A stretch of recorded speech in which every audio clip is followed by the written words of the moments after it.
is should individuals have full ownership over their genetic data with the right to monetize it, and we are from group 5 and team negative, and I'm royally from Ethiopia, and my teammate is Daniel Chodagafu, he's also from Ethiopia.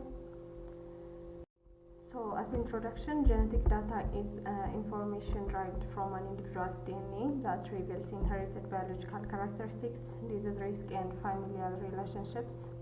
So genetic data is transforming medicine and public health in the meantime. So a key policy question has emerged, which ownership and monetization of genetic data. So genetic data is different from other personal data because it's permanent, shared, and identity linked. Because it's identity linked. So our position in this debate is full ownership and monetization cause ethical harm and practical failure. So we propose stewardship but not ownership. So as an opening statement, genetic data is not an ordinary property. So selling genes turns human identity to a market asset, and monetization benefits corporations, not an individual. So individual control is an illusion masking collective harm. So to protect dignity, equity, and science, we oppose ownership of genetic data rather than stewardship. So as a constructive argument, our first point is ethical and social harm. So as a claim statement, monetizing genetic data undermines human dignity and social solidarity by turning biological identity into a market commodity and shifting genomic research away from collective benefit toward financial exchange. So as a case study example, if a low-income individual sells their genetic data to private company for a short-term income, so that decision may expose inherited disease risks shared with their family members. So even though those relatives never give a consent, over time the data may be used or re-identified, leading to stigma, discrimination, or misuse, while the individual receives no long-term protection or benefit. So as a result, this creates a genetic poverty trap and erodes trust in public health research.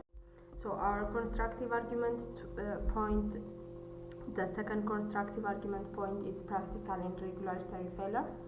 As a claim statement, full ownership of genetic data cannot be enforced safely for fairly. Genetic data can always be identified. Individuals have limited bargaining power compared to corporations. Existing law like GINA and GDPR are incomplete and fragmented, so monetization can distort participation in research. So as a case study example, an individual signs a consent form with a biotechnology company to allow their genetic data to be used for a specific study. Years later, the company reviews the data for unrelated research purpose, so the individuals has no practical way to withdraw their data or control its usage. As a result, their privacy is permanently compromised, and they cannot benefit from a limited commercial use of their genetic information. So we oppose monetization of genetic data.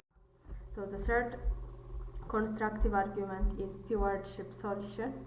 So our claim statement is stewardship of genetic data is safer and more equitable than individual ownership.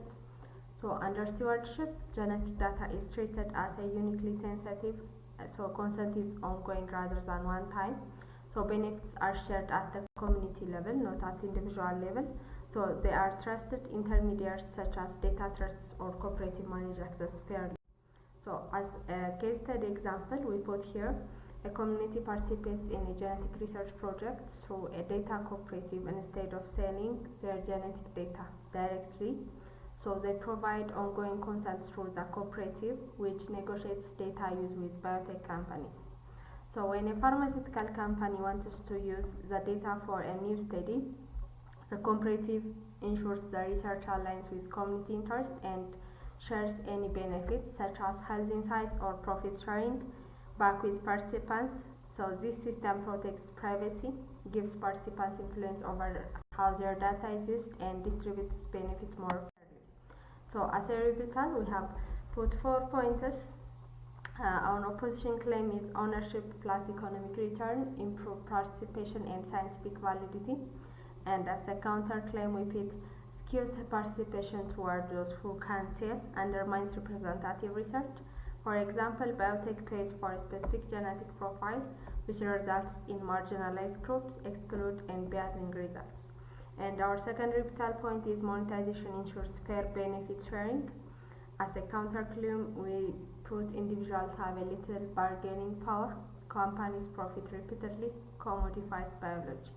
So for example, participant sales data once, so reused in multiple profitable studies without the extra benefit. And the third vital point is genetic data as a valuable digital asset empowers the individual. Ownership does not prevent re-identification. Fragmentary regulation leaves participants vulnerable. So, for example, data sold online, so hackers or company re-identify it, so exposing a sensitive info, which is not ethical in public health research. The other is aligns with data protection law. Laws already allow consent, withdrawal, limited use, so ownership adds legal complexity. So for example, GDPR permits withdrawal.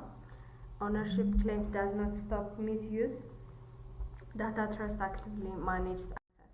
So as a closing statement, ownership of genetic data commodifies human biology, exploits individuals and cannot ensure safety or fairness. So genetic information is shared, permanent and inherently powerful, so once released it cannot be fully controlled. So responsible stewardship protects individuals' privacy, ensures equitable benefit sharing, and enables scientific progress through ethical governance. So we face a clear choice: creating a genetic marketplace that prioritizes profit, or implementing responsible governance that safeguards people and science. So as a conclusion, we must govern our germs but not them. So thank you for the presentation, and these are our reference with, and if you have any question and answer, you can